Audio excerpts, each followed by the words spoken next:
Doctor Anand ने साफ साफ मना कर दिया है कि ऋषभ को और आईसीयू में नहीं रख सकते। बहुत से पेशेंट्स को समझ में नहीं आ रहा क्या।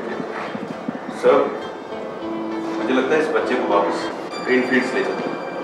पेरेंट्स को भी लगेगा कि हमने इस बच्चे की देखभाल की आखिरी सांस।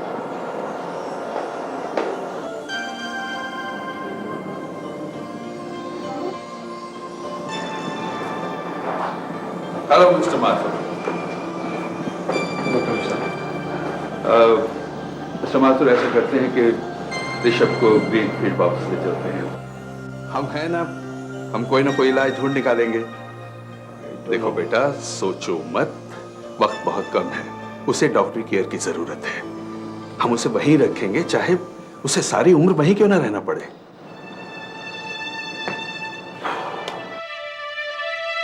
ऋषभ को वापस ग्रीन फील्ड्स ले जाया गया। अगले 4 महीने उसकी हालत काफी गंभीर रही। वो एक जिंदा लाश बन गया था। ना तो अपने जिस्म का कोई भी हिस्सा हिला पाता था और ना ही किसी को पहचान पाता था, सोनिया तक को नहीं। डॉक्टर मिश्रा, इसके रिएक्शंस बहुत वीक हैं।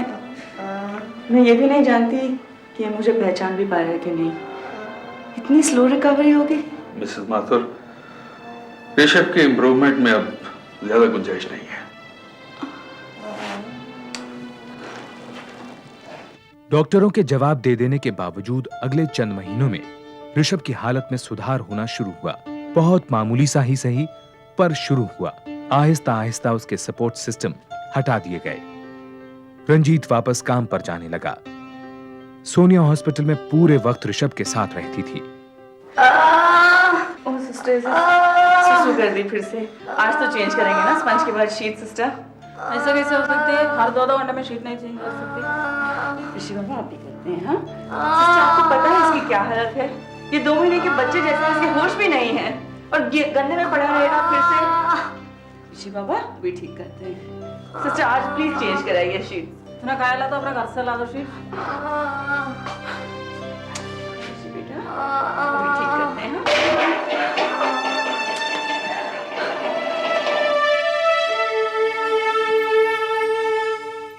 डॉक्टर मिश्रा, आपसे 1 मिनट बात करनी है। यस, बोलिए। आपका स्टाफ कुछ ज्यादा ही बदतमीजी से पेश आ रहा है हमसे। मैंने ऋषभ के शीट्स चेंज करने को कहा और सिस्टर ने मना कर दिया। मिसेस माथुर, मैं अपने स्टाफ के बारे में एक लफ्ज भी सुनना पसंद नहीं करता। वो पूरी तरह से आपको कोऑपरेट कर रहे हैं। ठीक है, आपके बच्चे की तबीयत ठीक नहीं है, आप भी दिमागी तौर से परेशान हैं, लेकिन हमारी भी लिमिटेशंस हैं। लेकिन उसे थोड़ा तो आराम मिलना चाहिए कि नहीं? और एक बात आप मिसेस माथुर मान क्यों नहीं लेती कि अब ऋषभ के लिए कोई कुछ नहीं कर सकता, ना आप ना हम।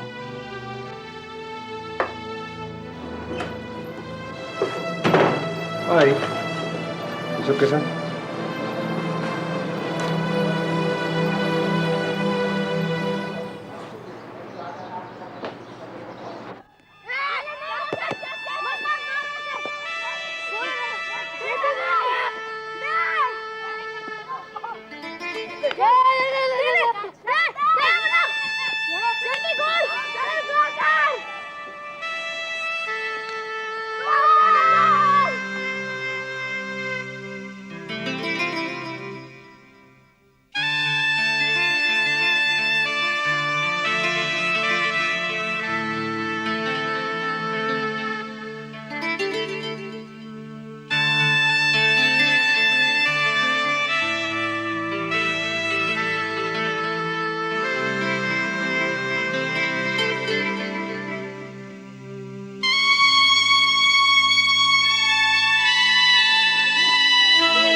आपकी बच्ची कब से ऐसी है?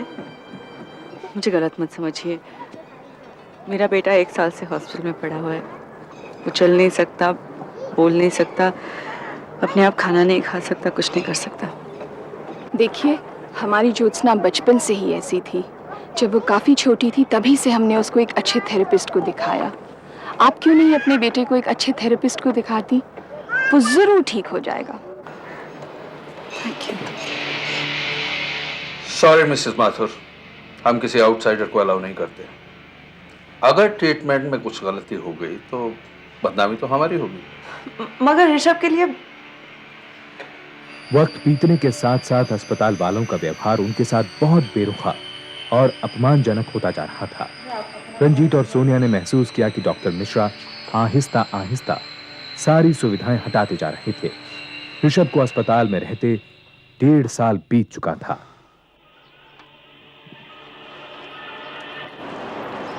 डैडी अब और बर्दाश्त नहीं होगा। हॉस्पिटल वालों का एटीट्यूड दिन पर दिन खराब होता जा रहा है।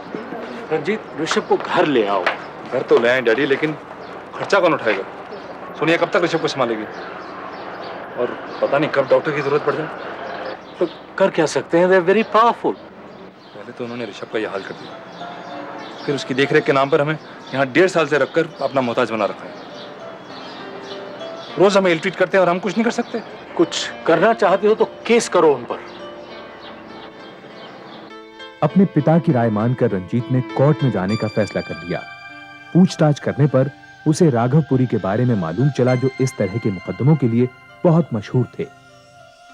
रंजीत को बेटा, मैं जानता हूं कि बहुत बड़ी ताकतें हमारे खिलाफ काम करेंगी, और फिर ये ऋषभ की बीमारी जो है ये भी तुम्हारे लिए बहुत सी जहनी प्रॉब्लम खड़ी कर सकती है, लेकिन इसके बावजूद हमें डटे रहना है। यही बीमारी तुम्हारी बहुत बड़ी ताकत बन सकती है। अच्छा पुरी साहब, एक बात बताइए। पूछो। आप कह रहे थे कि हम नेशनल कंज्यूमर्स फोरम में एक केस फाइल करेंगे। हाँ, लेकिन हमें तो बार बार यही बताया गया है कि डॉक्टर्स कंज्यूमर प्रोटेक्शन एक्ट के अंदर आते ही नहीं है। देखो रंजीत, तुम मुझे सिर्फ हॉस्पिटल के रिकॉर्ड्स ला दो, उसके बाद मेरा काम शुरू होता है। ये केस हम नेशनल कंज्यूमर फोरम में ही दाखिल करेंगे और वहीं से जीतेंगे भी। जी ठीक है। मिस्टर माथुर, सुना है आपने हमारे अगेंस्ट केस फाइल किया है? जी। मिस्टर माथुर, प्रेजेंट सर्कमस्टांसेस में बच्चे की देखभाल करना हमारी जिम्मेदारी नहीं है। आप अभी हॉस्पिटल खाली कर दीजिए। लेकिन आपने तो वादा किया था जिंदगी भर उसे संभालेंगे। मुंह ज़बानी वायदों की कोई कीमत नहीं होती मिस्टर माथुर। हम चाहेंगे कि आप अभी इसी वक्त रूम खाली करें। डॉक्टर मिश्रा, ऋषभ को बुखार है। आप जा सकते हैं। कितना है सिस्टर? 102। ठीक हो जाएगा ना? अभी हॉस्पिटल खाली करना है। क्या? देखिए, जब तक आप डिस्चार्ज स्लिप और केस की हिस्ट्री शीट नहीं देंगे, मैं यहाँ से हिलने वाला भी नहीं। अपने वकील से पूछे बिना हम आपको कुछ नहीं दे सकते हैं। मेरे पिताजी भी डॉक्टर हैं, मुझे मालूम है पेशेंट्स के क्या राइट्स हैं। सारे डॉक्यूमेंट ओरिजिनल में चाहिए मुझे अभी। ढींगरा, इन्हें स्लिप दे दो।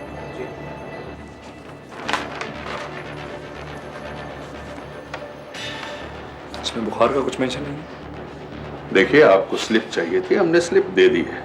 अब पेशेंट को बुखार है या नहीं, मेरा ख्याल है हम बेहतर जानेंगे। I won't get away with this. Case करेंगे, कोर्ट जाएंगे। राघवपुरी ने ऋषभ का मुकदमा लड़ने का फैसला कर लिया। हालांकि उस वक्त डॉक्टर्स कंज्यूमर्स एक्ट के तहत नहीं आते थे, लेकिन राघवपुरी को यकीन था कि सुप्रीम कोर्ट में चल रहा एक अन्य मुकदमा इस सच्चाई को बदल देगा, और हुआ भी वही। 1995 में सुप्रीम कोर्ट के आदेश से डॉक्टर्स भी कंज्यूमर एक्ट का हिस्सा बन गए। ऋषभ का केस डॉक्टरी लापरवाही यानी मेडिकल नेग्लिजेंस का पहला मुकदमा था, जिसे नेशनल कंज्यूमर कोर्ट ने स्वीकार किया। जिस डॉक्टर ने इंजेक्शन प्रिस्क्राइब किया वो यहां नहीं है। जिस डॉक्टर ने कार्डियक अरेस्ट के बाद ऋषभ को रिवाइव किया वो भी यहां नहीं है। और वो नर्स जिसने उस रात गलत इंजेक्शन लगाया वो भी आज कोर्ट में नहीं है, जबकि वो अभी भी आपके हॉस्पिटल में काम कर रही है। जी। आपके मुताबिक उसकी परफॉर्मेंस कैसी है? Very competent. बस जरा ऋषभ के केस में गड़बड़ आ गई। दरअसल ऋषभ को क्लोरोक्विन सिरप दिया जा रहा था। क्लोरोक्विन सिरप और क्लोरोक्विन इंजेक्शन में थोड़ा सा वो कंफ्यूज कर गए। जो नर्स सिरप और इंजेक्शन में कंफ्यूज हो जाती है उसे आप कॉम्पिटेंट कहते हैं doctor Mishra? Maria Menezes 10th class भी पास नहीं है, और जिस नर्सिंग इंस्टीट्यूट से उसने ट्रेनिंग ली है। वो इंस्टीट्यूट एक रिकॉग्नाइज्ड इंस्टीट्यूट नहीं है, योर लॉर्डशिप। डॉक्टर मिश्रा, आपने इस नर्स के खिलाफ एक्शन क्यों नहीं लिया? एक्शन? जरा सी गलती के लिए एक्शन? जरा सी गलती? उस नर्स की वजह से मेरे बच्चे को कार्डियक अरेस्ट हो गया, आप कह रहे हैं छोटी सी गलती? मेरा बच्चा कार्डियक अरेस्ट के बाद भी बच सकता था अगर उसके दिमाग को ऑक्सीजन सही वक्त पर मिल जाती। उसे रिवाइव करने में बहुत देर की गई, योर लॉर्डशिप। उसे रिवाइव करने में कोई देर नहीं की गई। जी हुई थी। डॉक्टर ढींगरा को कमरे में पहुंचते पहुंचते 7 मिनट लग गए थे। अगर डॉक्टर ढींगरा को 7 मिनट लगते, योर लॉर्डशिप, तो बच्चा बच ही नहीं सकता था, क्योंकि मेडिकल रिसर्च ये प्रूव कर चुकी है कि किसी बच्चे के ब्रेन को कार्डियक अरेस्ट के बाद अगर 3.5 मिनट तक ऑक्सीजन ना मिले तो उसे बचाया नहीं जा सकता। जबकि मैं वहां पहुंचा तो उसे रिवाइव किया जा चुका था। लेकिन योर लॉर्डशिप, बच्चे का ब्रेन डैमेज नहीं हुआ था। अच्छा, लेकिन डॉक्टर मिश्रा, आपकी रिपोर्ट में लिखा है कि बच्चा डिसेरिब्रेट पोजीशन में था, यानी कि उसके हाथ पैर सिकड़े हुए थे, जैसे मां के पेट में होता है। डॉक्टर मिश्रा, ऐसा किस वक्त होता है? जब दिमाग को खून की सप्लाई ठीक से न पहुंचे या फिर ब्रेन को ऑक्सीजन न मिले। और जब ब्रेन को ऑक्सीजन न पहुंचे तब क्या होता है डॉक्टर मिश्रा? तब ब्रेन सेल्स डैमेज हो सकते हैं। ठीक वैसे ही जैसे ऋषभ के ब्रेन सेल्स डैमेज हुए हैं ऑक्सीजन ना मिलने की वजह से। अगले 1 साल तक मुकदमा चलता रहा। राघवपुरी ने ऋषभ की तरफ से 28 लाख रुपए के हर्जाने का दावा किया।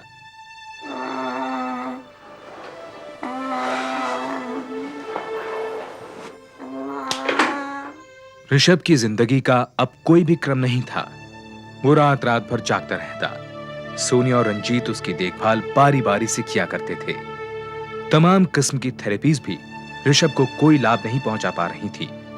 वो अपनी जिंदगी के कीमती 1.5 साल ग्रीनफील्ड्स के बिस्तर पर पड़े पड़े गंवा चुका था।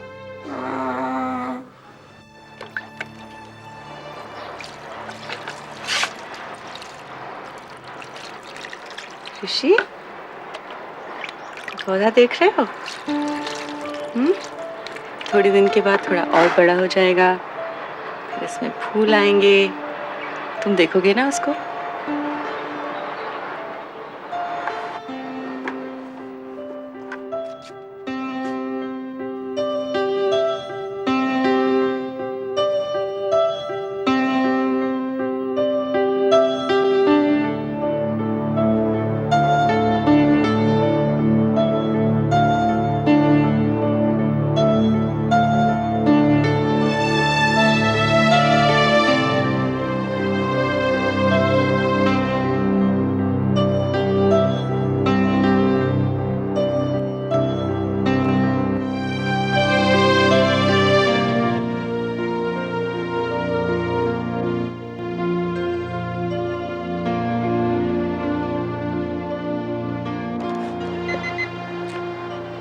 हेलो हेलो डॉक्टर, मैं सोनिया बोल रही हूँ। हाँ मिसेस माथुर, ऋषि मुस्कुराया नहीं। अब मेरी बात तो सुनिए। आई सॉ हिम कलर से।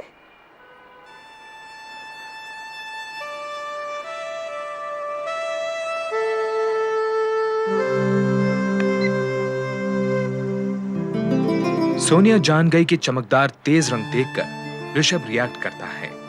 उसने ये भी पता कर लिया कि सबसे ज्यादा रंग बिरंगे फूल कार्नेशन के होते हैं, जो बहुत दिनों तक ताजे भी बने रहते हैं। उसने अपने घर की छत पर कार्नेशन के गमले लगाने शुरू कर दिए। आखिरकार उसे अपने बेटे के दिमाग के बंद झरोकों से झांकती रोशनी की एक किरण नजर आ ही गई। योर लॉर्डशिप, इनके हर्जाने की रकम 28 लाख रुपया एकदम गलत है। इसका अंदाजा उन तमाम एनजीओ का है जो क्वालिफाइड डॉक्टर नहीं है। इसको उन्होंने कुछ ज्यादा बड़ा चढ़ा कर बताया। डॉक्टर मिश्रा, आप एक क्वालिफाइड डॉक्टर हैं, क्या आप ये बताएंगे कि वो बच्चा कभी चल सकेगा?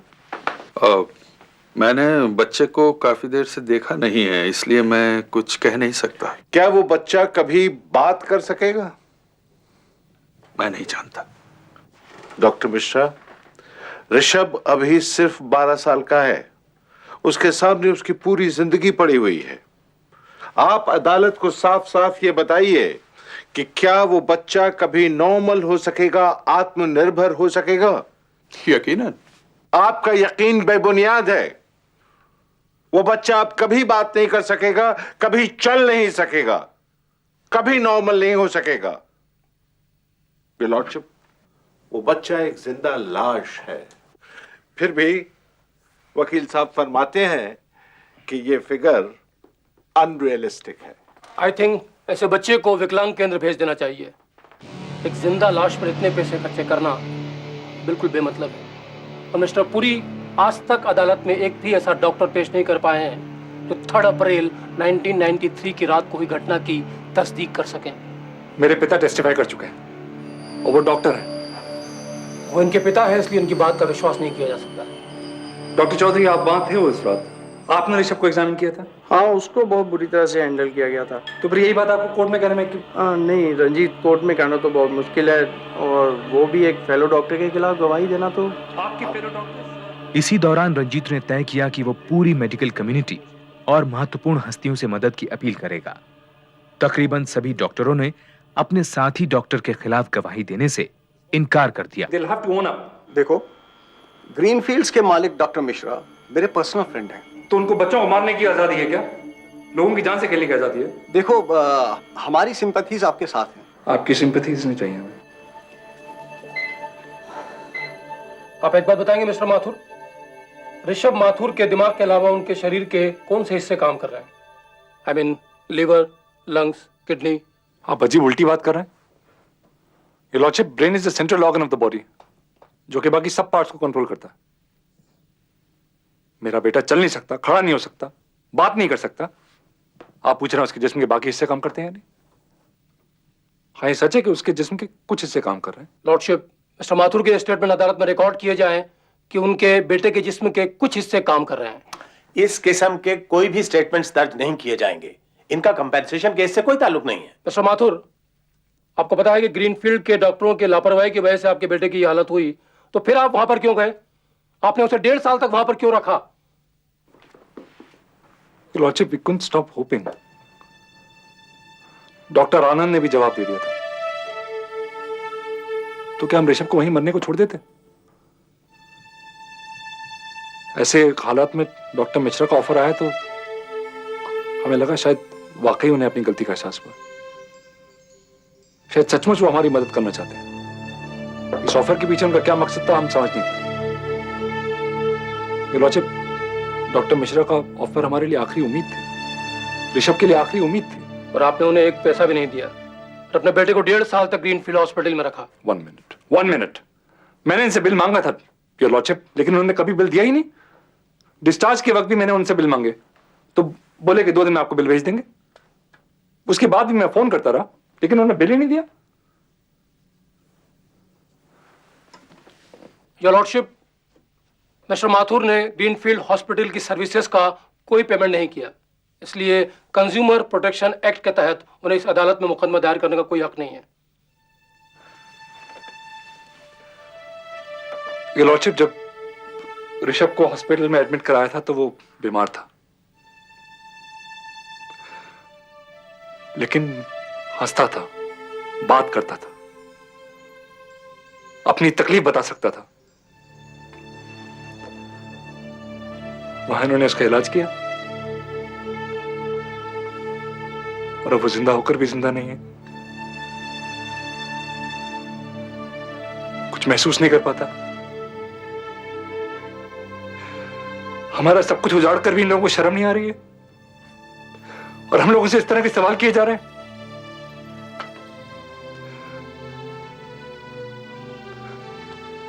ये लॉर्डशिप, ये लोग सिर्फ अपनी गलती पर पर्दा डालने की कोशिश कर रहे हैं।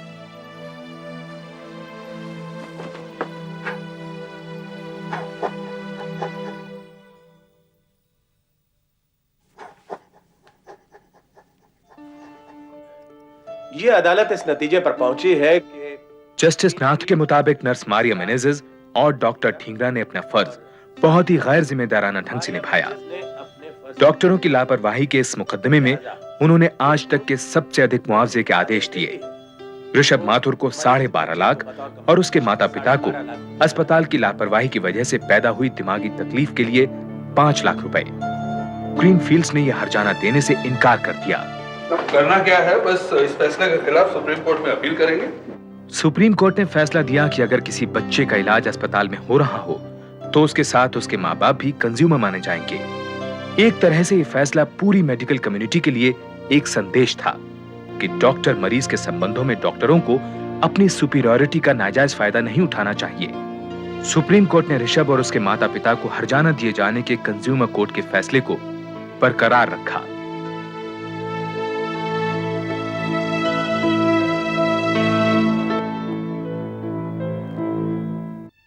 डॉक्टर मिश्रा आज भी ग्रीनफील्ड्स हॉस्पिटल चलाकर मुनाफा कमा रहे हैं। डॉक्टर ठींगरा और नर्स मारिया मेनेजेस दिल्ली के दूसरे अस्पतालों में नौकरी कर रहे हैं। आज तक माथुर परिवार को मुआवजे के 17.5 लाख रुपयों में से 1 पैसा भी नहीं मिला है। सोनिया का फूलों के साथ नाता जो ऋषभ की मुस्कुराहट के साथ शुरू हुआ अब भी कायम है। आज वो फ्लावर शोज में हिस्सा लेती है और काफी इनाम भी जीत चुकी है। ऋषभ अब 15 साल का हो चुका है। मुआवजे की घोषणा के बावजूद उसका कोई भविष्य नहीं है।